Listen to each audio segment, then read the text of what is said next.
ಅವನ ಪಾಪದ ಕೊಡ ತುಂಬಿದೆ. ವಿ ಮನೋಹರ್ ಹೀಗೆ ಹೇಳಿದ್ಯಾಕೆ? ಫುಲ್ ಡೀಟೇಲ್ಸ್ ತಿಳಿಸ್ಕೊಡ್ತೀನಿ. ಅದಕ್ಕಿಂತ ಮುಂಚೆ ನನ್ನ ಚಾನಲ್ನ ಸಬ್ಸ್ಕ್ರೈಬ್ ಮಾಡದೆ ವಿಡಿಯೋನ ನೋಡ್ತಾ ಇದ್ದರೆ ದಯವಿಟ್ಟು ಸಬ್ಸ್ಕ್ರೈಬ್ ಮಾಡ್ಕೊಳ್ಳಿ.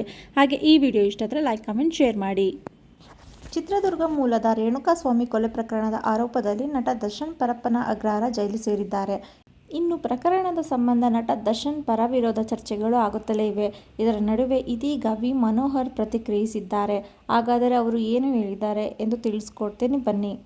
ಲಾಲಿ ಹಾಡು ಸಿನಿಮಾ ಶೂಟಿಂಗ್ ವೇಳೆ ಜೊತೆಗೆ ಕೆಲಸ ಮಾಡಿದ ಸಂಗೀತ ನಿರ್ದೇಶಕ ವಿ ಮನೋಹರ್ ಅವರು ದರ್ಶನ್ ಪ್ರಕರಣದ ಬಗ್ಗೆ ಪ್ರತಿಕ್ರಿಯಿಸಿದ್ದು, ಈ ಪ್ರಕರಣವನ್ನು ವಿಧಿಯಾಟ ಎನ್ನುತ್ತೇವೆ. ಸತ್ತವನಂತೂ ಖಂಡಿತವಾಗಿಯೂ ಒಳ್ಳೆಯವನಲ್ಲ ಅಂತ ಹೇಳಿದ್ದಾರೆ.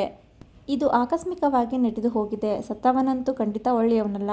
ಸಾವಿರಾರು ಹೆಣ್ಣು ಮಕ್ಕಳಿಗೆ ಕೆಟ್ಟದಾಗಿ ಸಂದೇಶ ಕಳಿಸಿರುವ ವಿಕೃತಕಾಮಿ ಎಂದು ಆಕ್ರೋಶ ಹೊರಹಾಕಿದ್ದಾರೆ. ಇದೇ ವೇಳೆ ಅವನ ಪಾಪದ ಕೊಡ ತುಂಬಿದೆ. ಅದಕ್ಕೆ ತಕ್ಕ ಶಿಕ್ಷೆಯಾಗಿದೆ. ಆದರೆ ಇದು ಪೊಲೀಸ್ ಅವರಿಂದ ಆಗಬೇಕಿತ್ತು. ಆದರೆ ದರ್ಶನ್ ಸರ್ ಬ್ಯಾಡ್ ಟೈಮ್ ಆಗಿರಬಹುದು. ಅವರು ಆ ಕಳಂಕದಿಂದ ಹೊರಬಂದು ಮೊದಲಿನಂತೆ ಸಿನಿಮಾದಲ್ಲಿ ನಟನೆ ಮಾಡಲಿ ಎಂದು ಹೇಳಿದ್ದಾರೆ. ಸುಷ್ಮಾ ವೀರ್ ಹೇಳಿದ್ದೇನು? 2024ನೇ ಸಾಲಿನ IPLನಲ್ಲಿ RCB ಸೋಲಲು ಅಶ್ವಿನಿ ಪುನೀತ್ ರಾಜ್ಕುಮಾರ್ ಅವರೇ ಕಾರಣ. RCB ಅನ್ಬಾಕ್ಸ್ ಈವೆಂಟ್ನಲ್ಲಿ ಅವರನ್ನು ಕರೆಸಿದ್ದಕ್ಕೆ ತಂಡ ಸೋಲನುಭವಿಸಿದೆ ಎಂದು ಗಜಪಡೆ ಹೆಸರಿನ ಟ್ವಿಟರ್ ಖಾತೆಯಿಂದ ಕೀಳು ಮಟ್ಟದ ಪೋಸ್ಟ್ ಒಂದನ್ನು ಮಾಡಿದ್ದರು. ಈ ಪೋಸ್ಟ್ ವೈರಲ್ ಆಗುತ್ತಿದ್ದಂತೆ ದರ್ಶನ್ ಅಭಿಮಾನಿಗಳ ಬಗ್ಗೆ ವ್ಯಾಪಕ ಟೀಕೆಗಳು ಸಹ ಕೇಳಿಬಂದಿತ್ತು. ಆಗ ಕೆಲವರು ಸ್ವತಃ ನಟ ದರ್ಶನ್ ವಿರುದ್ಧವೇ ಧ್ವನಿ ಎತ್ತಿ ನಿಮ್ಮ ಅಭಿಮಾನಿಗಳಿಗೆ ಬುದ್ಧಿ ಹೇಳಬಾರದೆ ಎಂದು ಹೇಳಿದ್ದರು. ಸುಷ್ಮಾ ವೀರ್ ಮಾತನಾಡಿದ್ದು, ಕಾನೂನು ಮೂಲಕ ಕ್ರಮ ಕೈಗೊಂಡಿದ್ದರೆ ಎಲ್ಲರಿಗೂ ಇದೊಂದು ನಿರ್ದೇಶನ ಆಗುತ್ತಿತ್ತು.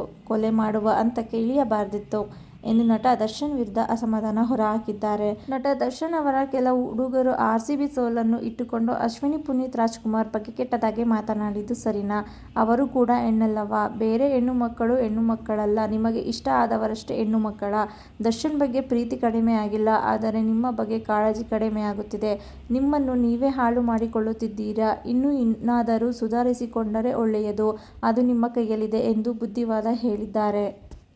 ಈ ಪ್ರಕರಣದ ಬಗ್ಗೆ ಮೊದಲು ಯಾರೂ ಮಾತನಾಡುತ್ತಿರಲಿಲ್ಲ. ಆದರೆ ಇತ್ತೀಚಿನ ದಿನಗಳಲ್ಲಿ ಎಲ್ಲರೂ ಕೂಡ ಪ್ರತಿಕ್ರಿಯಿಸುತ್ತಿದ್ದಾರೆ.